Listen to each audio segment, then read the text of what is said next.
Yes, the Buddha often discouraged people for excessive veneration to his person, because a personality cult could creep into the whole situation. Now, if you always lived in a free country, you do not know what freedom is.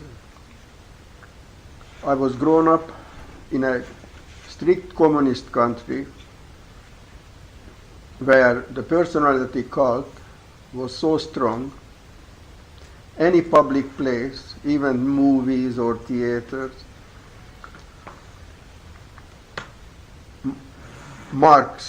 Karl Marx, Engels, Lenin, Stalin. Yeah. Which Stalin? Which country? Hungary. I learned very young what personality cult means. And when the first time I went to a Buddhist place, that was the Buddhist Society of New South Wales in East Lakes, Mascot, I was shocked. There was nothing imposed upon you. You didn't have to believe anything, because as I was growing up, you had to believe in the party, and you had to respect this personality cult that Marx and Lenin was God.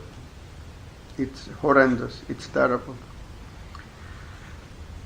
And coming to Australia, to a free country, people don't realize it because they always had it.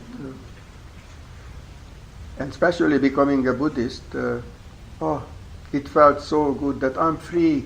Nobody tells me what to think. That's how my journey began. This was in end of 1960s. Yes. One day we have the old president from the Buddhist Society of New South Wales giving a talk here. I hope you can make it. He's a brilliant mind.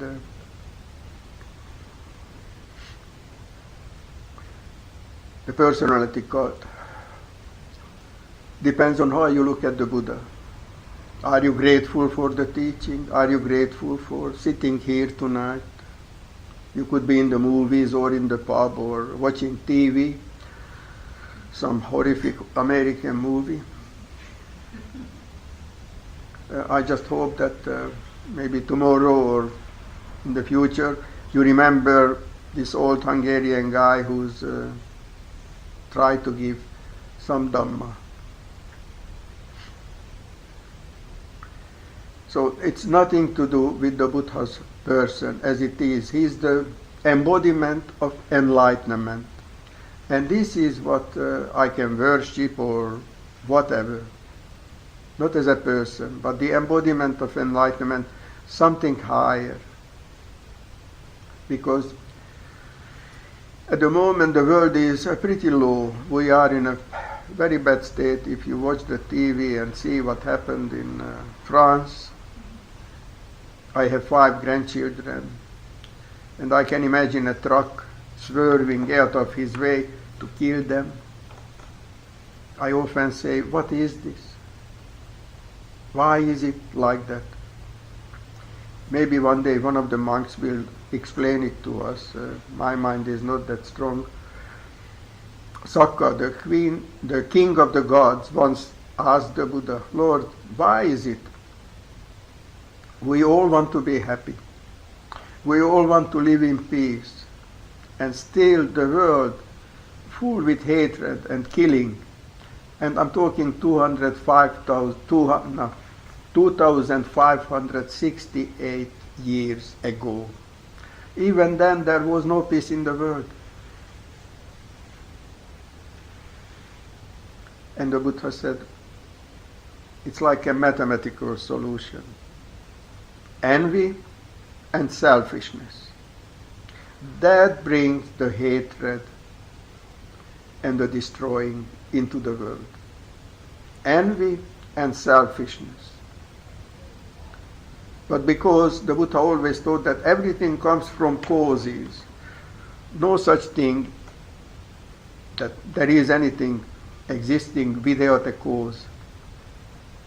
Like my parents, I can thank them for being here. My parents can thank their parents and their parents. And you can go on to infinity. But everything comes from causes. So envy and selfishness, the major cause for the problem in the world, it has to come from something also. And the Buddha said, it's likes and dislikes, greed and hatred. Because I like my people, I like what is mine, and I don't like you because you threaten me. So this likes and dislikes brings envy and selfishness. So don't want to bore you, but on the end the Buddha goes down to perception. When we open our eyes, we perceive things. When we think or hear, touch, we perceive things. And that's the end bit. He meant, long as there is man or any living thing is on earth, this will never stop. It comes like in Jesus Christ teaching the original sin. This is the original ignorance of mankind. Impossible to stop because we are born with it. That's why the two wolves, good to remember them throughout the day. Which one I'm feeding? The good one or the bad one? If I feed the bad one, this is what happens. Young man, 30-year-old, killing nearly 90 people with a truck for no reason, innocent people. So if you think of it, the mind boggles. But the Buddha explained it, that we are the driver in that truck. We are the killer also, because we are born with it. Therefore, he suggested that be very careful with becoming, because next time we could be on the Riviera in Nice, under those big tires. This world is a dangerous place. Australia is really the lucky country, because we do not have hatred. We live in peace. But becoming is dangerous. Like, do you know which is the luckiest country in the world? After Australia, of course. It's Sweden, because they never been bombed by the Americans, never been occupied by the Germans, and never been liberated by the Russians. Because once they liberated you, no, this is not politics, this is... I lived through that liberation and I know what I'm talking about. So the shock never left me after what happened. And then the Turkish problem. They arrested 6,000 soldiers. Luckily, Turkey doesn't have the death penalty in their laws because they want to join the European Union. Yeah, I shouldn't talk about these things, but this is also Dhamma. How do you get to the end of this shocking hatred? You know, just made me very, very sad. Too much.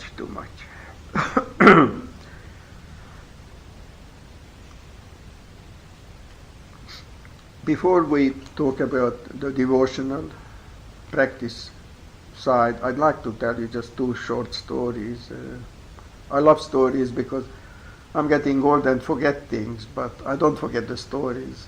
Like Atyám Brahm, he always teaches through stories, and very entertaining. One day an American, he was a Jew traveling through Byelorussia, that's the White Russia, and he visited the famous rabbi in Russia. And as he wanted to pay his respect to the rabbi, he went to his room. There was nothing in it, only a simple wooden bed and a simple table with a chair. And he said to him, "Rabbi, where is your furniture?" The rabbi said, "Where is yours?" The American, taken aback, he said, "But I'm just passing through." And the rabbi said, "So am I, so am I." He was a very wise man. And in the 1st century, Philo, I think that's how they pronounce this Jewish philosopher, he said, "Always be kind to everyone you meet, because we are all fighting a great battle." He was a wise man. He knew that even when you have the best of life, the best of things, it's still a battle, it's still difficult, it's still dukkha, because it changes and you cannot have perfection in this world. That brings me to the other story. There was this young Zen monk, and the abbot says to him, "Son, go to the garden and tidy up a little bit." Young monk wanted to please the abbot, started to work from morning till evening. He even collected the last bit of grass, whatever, and went to the abbot. "Master, I'm finished. It's perfect." The abbot comes and he sees that the young man went to extremes. He said, "No, it's not perfect. Not perfect." The young monk started again, even combed the last grass, whatever. In the evening he goes, "Master, I'm finished." Master comes, he looks around, he says, "No, it's not perfect." He reaches up, gets the branch of a big plum tree, gives it a mighty shake. All the leaves coming on the garden. He said, "Now it's perfect." The meaning behind this, wabi-sabi in Japanese, Japanese Zen Buddhists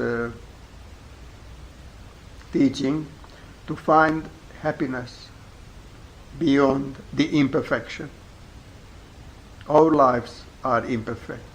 Look at the big ones, Carrie Packer or Elvis Presley, or who has been great on this earth and didn't die or didn't suffer. So, wabi-sabi, looking behind the imperfections and still finding peace and happiness. I think the Buddha's teaching is a great help to do that. But we do not think like that. We always want things perfect. Like my wife, she says the other day, "Even 50 years I couldn't teach you to hang your pajamas straight." What a crime. What a crime. And so I said, "I hope, darling, next life you're going to find a perfect man, you know." She said, "No perfect man, no perfect man." I agree with that.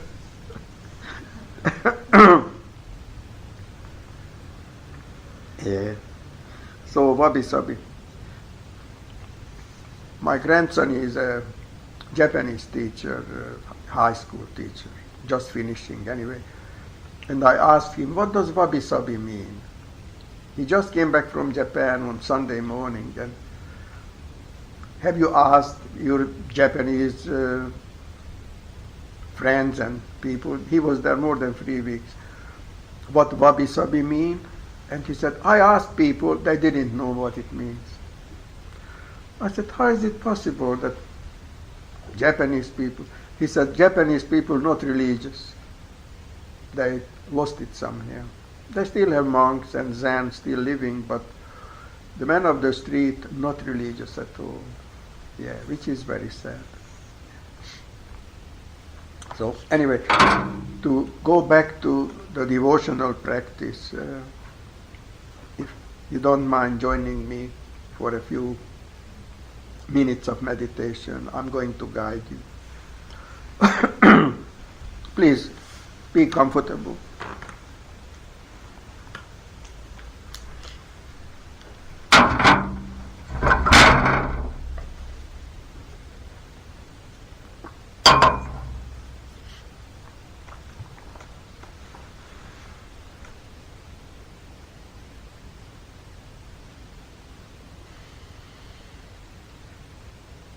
As you breathe in, just tell yourself, I am peace.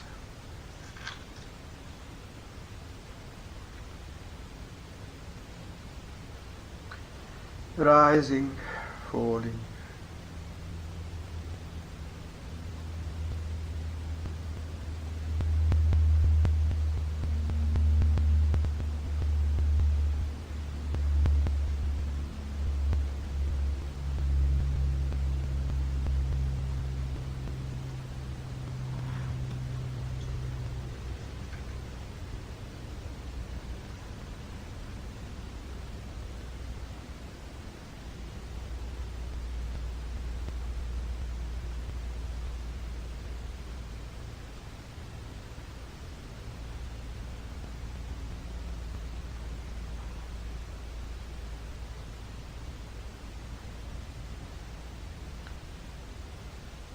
Try to find the confidence in your heart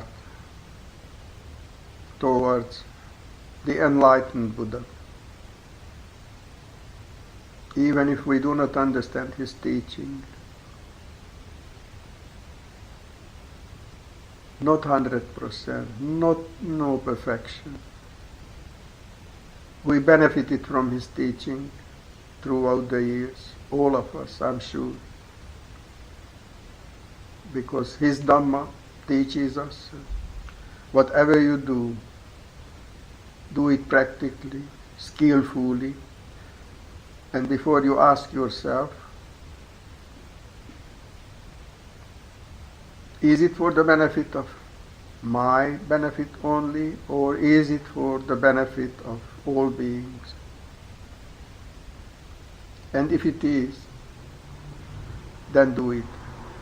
Because as Shantideva, the 8th century philosopher, said in India, all the misery in the world that arises when I want myself to be happy, and all the happiness arises when I want other people to be happy.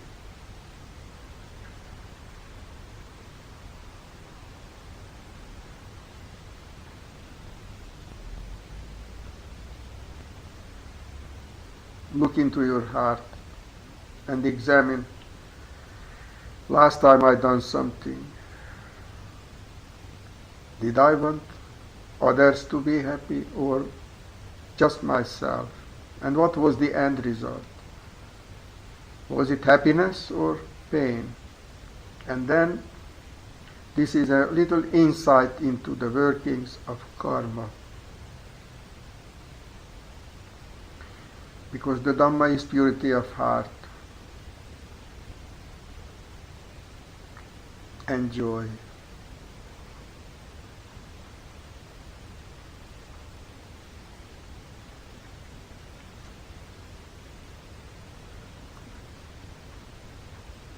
Feeling the gratitude to your parents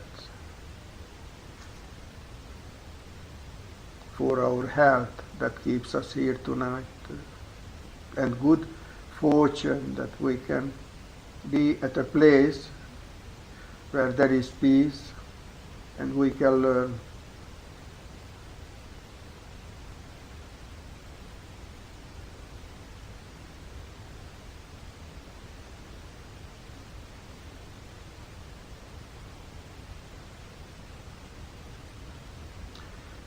Now think of the Buddha and just tell yourself he is the embodiment of enlightenment, something much higher than my petty self with niggling worries and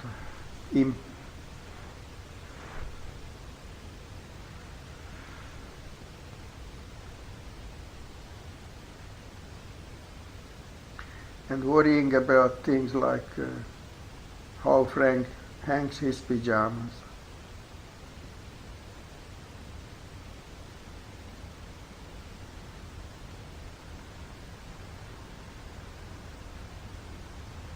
Whenever you have problem with the meditation,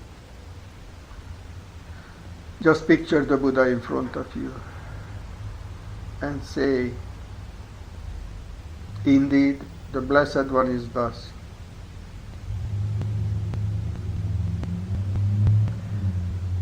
The accomplished destroyer of defilements.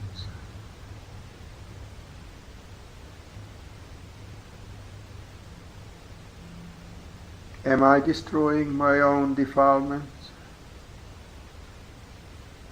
Or if we have none,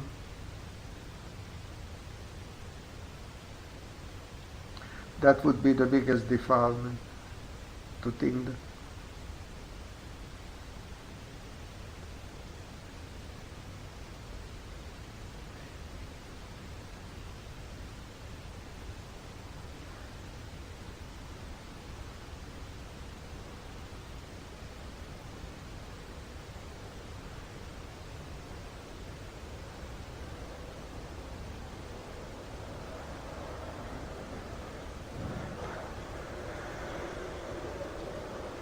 The accomplished destroyer of defilements, the Buddha perfected by himself.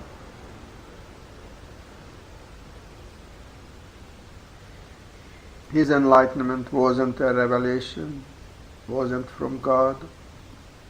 He done it as a man for us.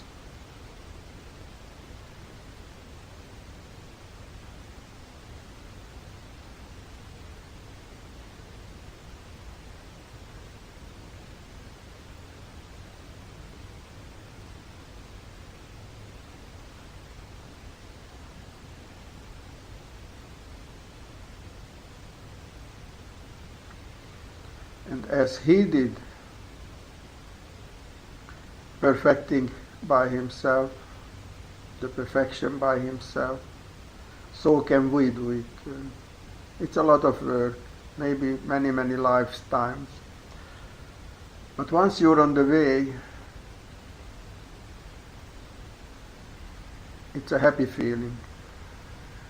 And before we get to the end of this lifetime, at least we should be on the road.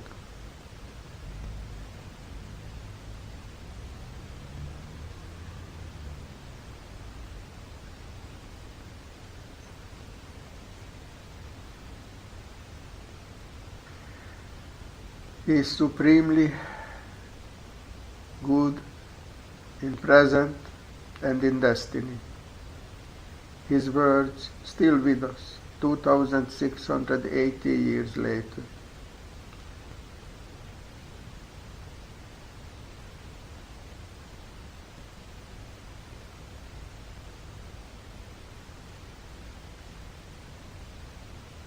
Have the feeling of gratitude and reverence, the devotion, the confidence in this teaching.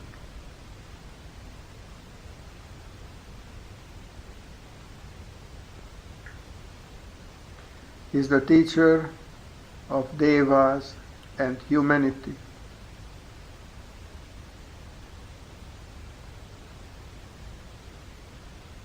You can be a good Christian and learn from him and follow his teaching. Nothing wrong with it. Sometimes I feel two masters, one message.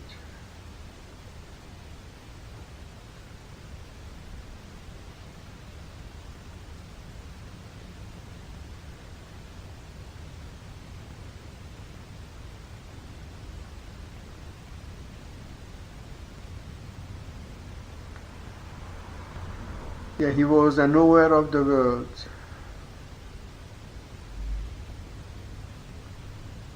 Once in a forest he picked up a handful of leaves and asked the monks, "What you think, monks? Which is more, the leaves in my hand or the leaves in the forest?" And the monk said, of course, that in the forest, Lord. And he said, "I only teach you as much as the leaves in my hand, to get away from dukkha." What was not important, he didn't teach.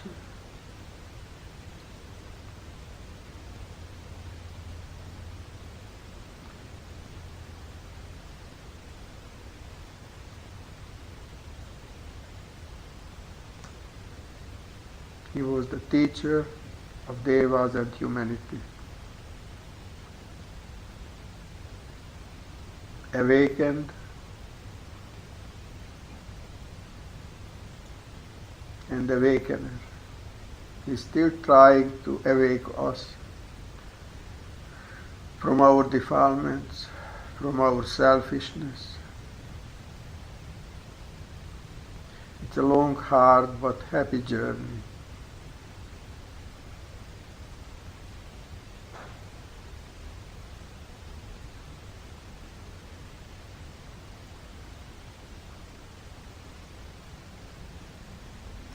He is the Lord by skillful means apportioning Dhamma.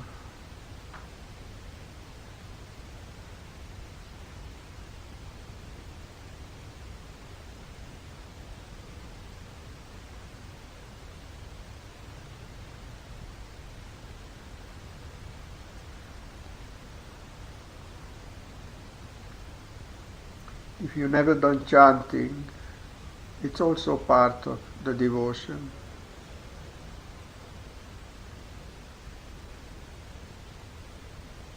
Please listen to this particular one. It often helps when you have some sadness in the heart. I go for refuge to the Buddha. I seek the presence of the exalted teacher, by whose compassion I may be guided through the torrents of samsara, by whose serene countenance I may be uplifted from the mire of worldly thoughts and cravings, seeing therein the very assurance of Nibbanic peace which he himself attained. In sorrow and in pain I turn to him, and in my happiness I seek his tranquil gaze. I lay before his image not only flares and incense, but also the burning fires of my restless heart, that they may be quenched and stilled. I lay down the burden of my pride and my selfhood, the heavy burden of my cares and aspirations, and the weary load of this incessant birth and death.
I hope I'm not taking too much of your time. Maybe if you have any questions, comments, complaints, I'll be happy to answer according to my understanding.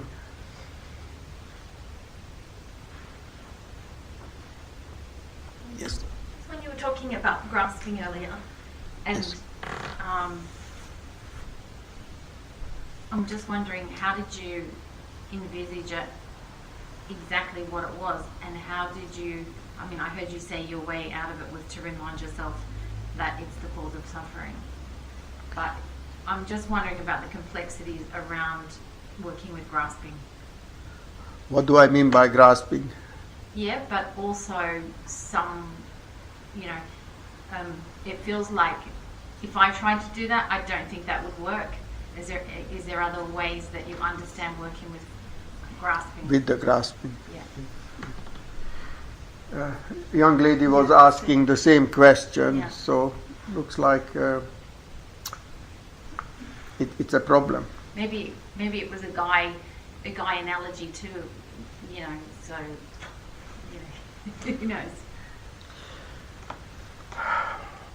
We are slow to learn. And it took me a long, long time. There's no magic wand to say, now I stop grasping. We are not built like that. You have to be patient. And grasping, all right. Beautiful, dark, block chocolate. I'm greatly fond of it. Nice looking ladies. Still the heart. Yeah. But then slowly, very slowly, I said to myself, you have to grow up.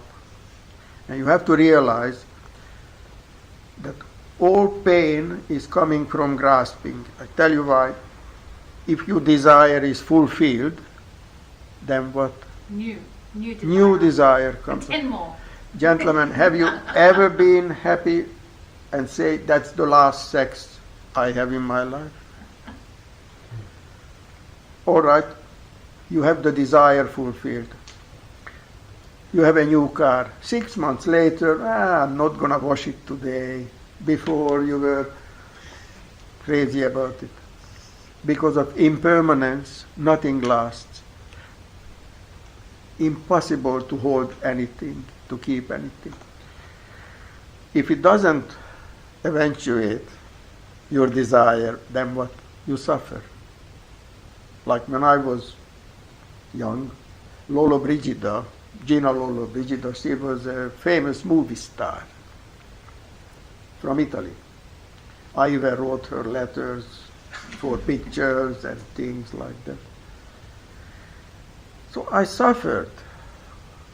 I used to tell my wife, I was marrying Gina Lollobrigida, except she didn't know about it. So if you have the desire, you cannot win.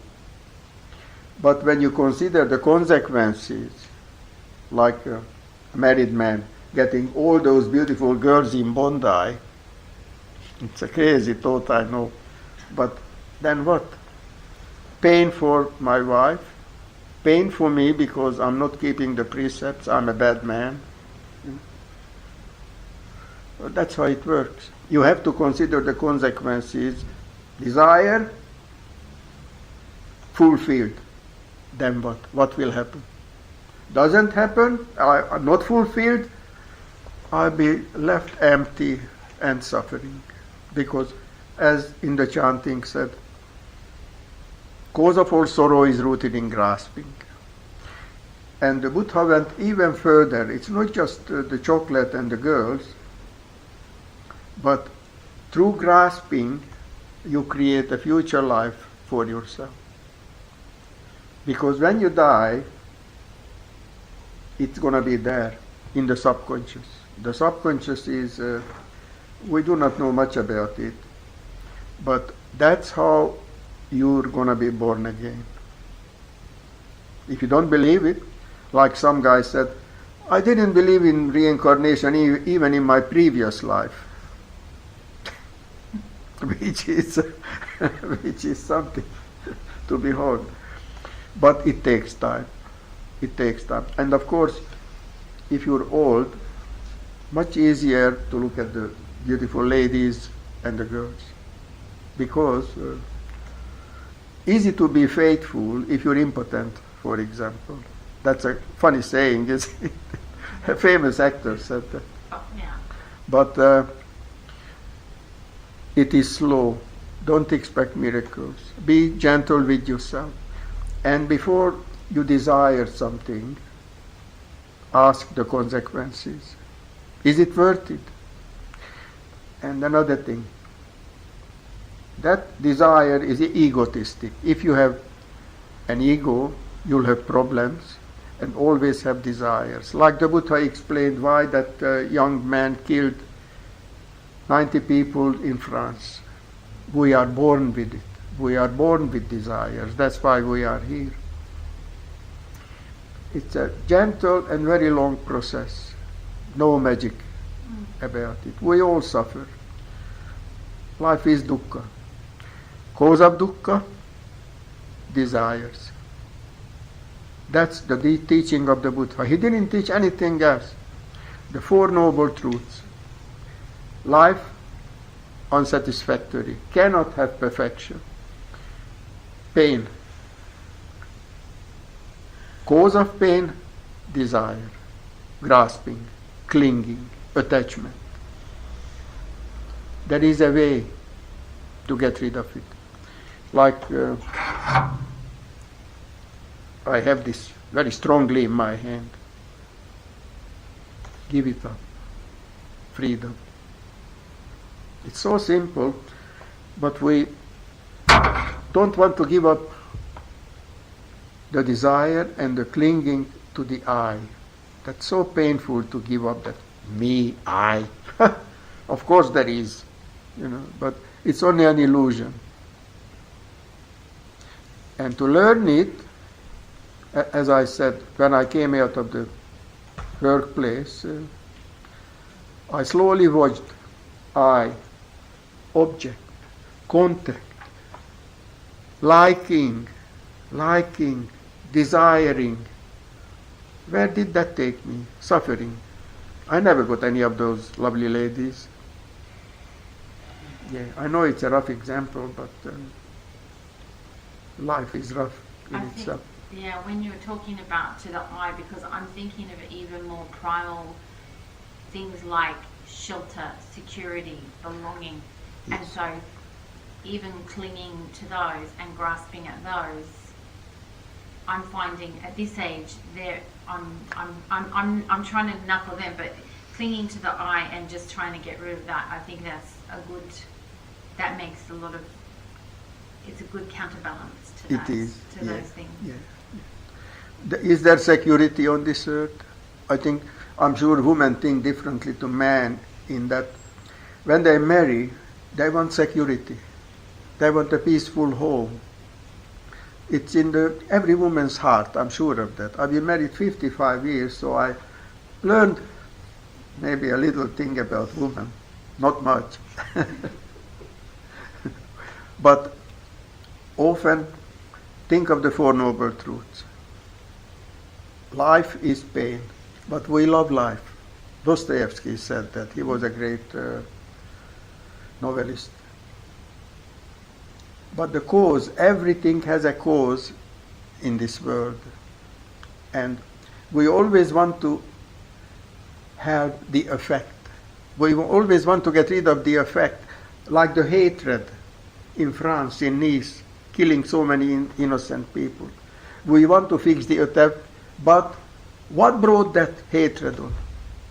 What is the cause? Till we find the cause and help it, there will be terrorism and killing, and maybe when we go out from here, we'll be blown up. People, the world do not think like the Buddha did, that everything comes from causes. Without causes, nothing happens. Always want to fix the effect, meaning the terrorist. We have to kill them, of course. But never investigate why these people do that. Yeah, unfortunately. Yeah, so be slow and be gentle with yourself and tell yourself, all right, I am an I'm illusion. weak. I am an illusion. No, you're not an illusion, only yourself. Oh yeah. The ego. Yeah, the I am an illusion. Yeah. If I can have just a few minutes. Yeah. Can I ask, Yes. with the ladies on Bondi Beach, Yeah. they're there, you see them, they have an effect on you because you are there. Yes. Just the way the wind blows your hair because you're there. Yes, of course. So long as when you got in the car and drove home, eventually you stop thinking about them, that's probably the most important thing. It is. Yes, that's right. That's a grasping bit, isn't it? Yes. Keep thinking about That's when you experience the craving in your heart, you have to tell yourself, the next step is grasping. And that's where the problem begins. But if you can just let it go as it happened, no problem. Yeah, like if we secretly start working out at home the next week when we go Yeah. back. Yeah, you're right. Just, that wouldn't yes. be a problem if you were single, would it? Well, yeah, Why not? could because you could then just become a Fine. slave to your body. Or you could find the love of your life. It's true. We will need another talk about this one. Talking about confessions, here's a thing. It's pretty neat to describe it this way. I'm unfortunately a very angry person. And if someone cuts me off when I'm driving, I get so angry when they're gone. They didn't even notice they cut me off, so it's not in their heads. And I'm angry for a long time, driving all the way. Maybe I drive wrongly and so on, and I get to the office and I'm still angry. There's no point to it. So that learn not to just stop. Don't get angry He's because it's not going to do means anything. he's suffering, the another one. Yes, They that's even right. don't Yeah, that's grasping is. sometimes Hanging on. Yeah, Yeah. we're pretty imperfect. So if you do get a little bit annoyed, well, that's just okay, as long as you don't go and bash anyone's head in or ram a car. As long as you don't do anything like that, and so long as you let it go as soon as the basic stimulus is gone. I think that's the idea of being perfect and being absolutely emotionally unmoved by something like that. Impossible. Because when there is contact between the senses, the free feelings arise. You cannot have that.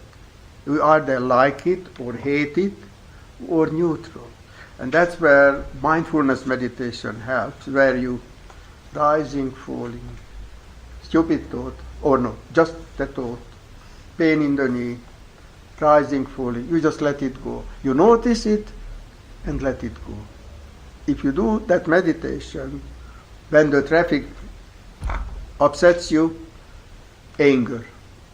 You just say anger and you go on. That's it. But it takes work. Yeah, that's the only way. There are no shortcuts in this Dhamma. Yeah. Okay, just one more thing. Being happy doesn't mean that everything has to be perfect. With ourselves or with our lives. Is there a perfect job or perfect man, perfect wife? Impossible to find the perfection. We have to look behind the imperfection and keep smiling and be happy. I remember when I started here in Australia, I came with $1, but that was US dollar. I had absolutely nothing. And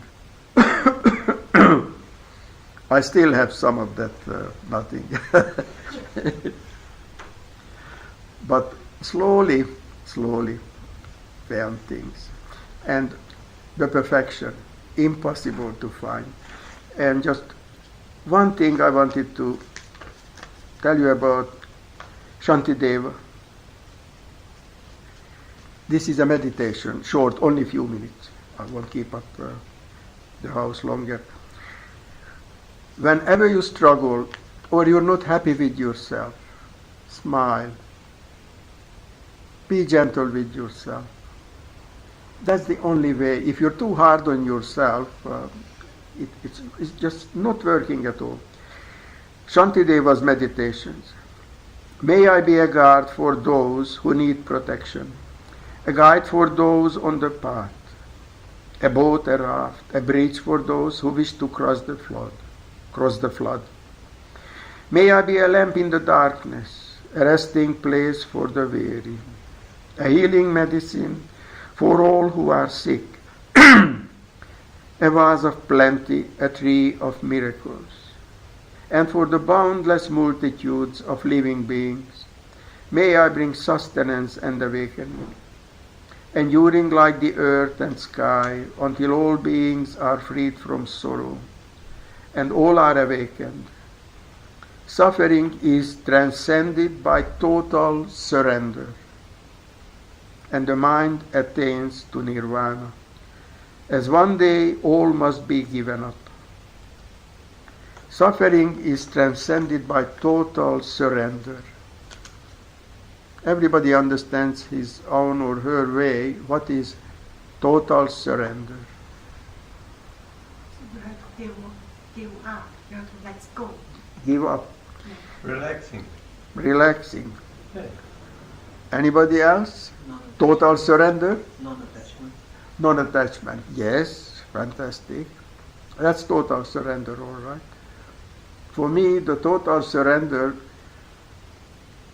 is love, being a good person, try to be kind to everyone I meet, but on the end, to give up this sense of I, what causing so much pain and problem throughout my 75 years. Because I had to defend this I had to make it happy. So if I can surrender this I, then that is nirvana.